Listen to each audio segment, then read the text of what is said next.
Bienvenue dans ce tutoriel dédié au Racer, l'électrolyseur cache-piscine pour les bassins privés jusqu'à 110 m3. Ce modèle combine performance et confort, il fabrique automatiquement du chlore et vous permet de suivre votre traitement facilement grâce à son application. Il dispose également de plusieurs modes de fonctionnement pour s'adapter à votre saisonnalité. Dans cette vidéo, on va voir l'installation, la mise en route et les réglages clés. On commence tout de suite par une rapide présentation.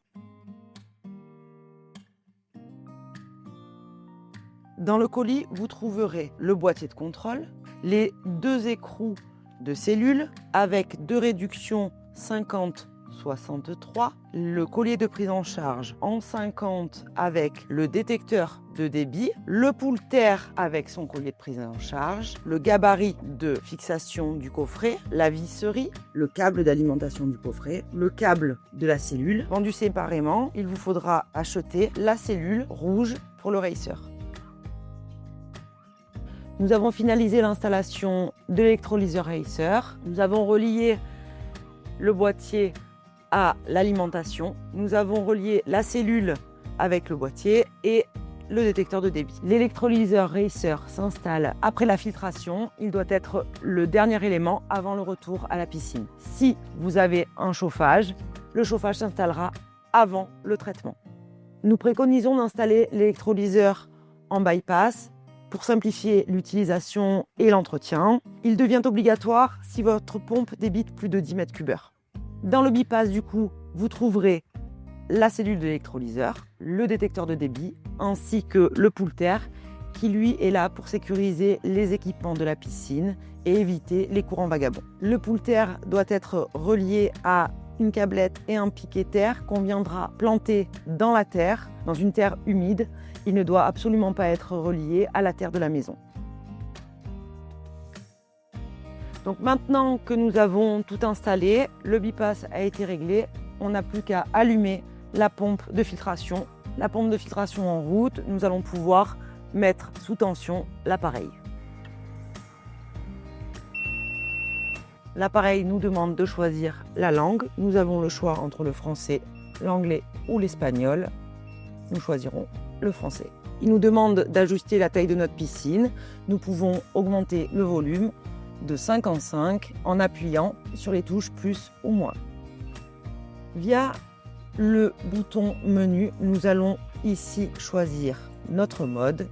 Sur le Racer, vous avez deux modes. Le mode normal qui fonctionnera grâce au débit de la pompe et le mode temps qui nous permettra de choisir des plages horaires pour la production de chlore. Une fois le mode choisi, vous allez devoir effectuer les premiers réglages, dont l'inversion de polarité qui permet d'éviter l'entartrage de votre cellule. Celle-ci se règle en fonction de votre eau. Si votre eau est très calcaire, vous inverserez la polarité toutes les 4 heures. Si elle l'est moins, vous inverserez toutes les 6 ou 8 heures. Le mode boost est réglable toutes les 24, 48 ou 72 heures. Il sera utile selon la température de l'eau et la fréquentation en saison. Si vous souhaitez faire fonctionner votre électrolyseur en mode programmation, il vous faudra régler l'horloge. Pour cela, nous nous rendrons dans le menu Configuration, Horloge et nous réglerons l'horloge et la date. L'heure et la date sont maintenant réglées. Nous pouvons programmer notre appareil. Ici, nous allons régler le temps de production et l'heure de démarrage. En fonction de la température de l'eau, vous choisirez le temps de production souhaité. Lorsque vous choisirez l'heure de démarrage, il faudra bien prendre en compte l'heure de démarrage de votre pompe de filtration. Ici, vous verrez le mode affiché en haut de l'écran. Sur l'écran, vous verrez la température de l'eau, le taux de production que vous pourrez régler de 20 en 20, ainsi que le taux de salinité de votre eau. Cet appareil fonctionne avec un taux de salinité de 3,5 g par litre. Cet appareil est équipé également d'un mode couverture. Ce mode couverture peut être géré automatiquement si vous avez un volet grâce à un contact sec à brancher ici. Si vous avez une couverture manuelle comme une bâche à bulles, une bâche à barres, vous pouvez venir activer ce mode couverture manuellement. Le volet s'affiche ici fermé. La production de chlore sera réduite à 20%. L'électrolyseur Racer est connecté. Il peut être piloté directement via son application. Tous les paramètres que nous venons de lister peuvent être réglés ou modifiés depuis celle-ci.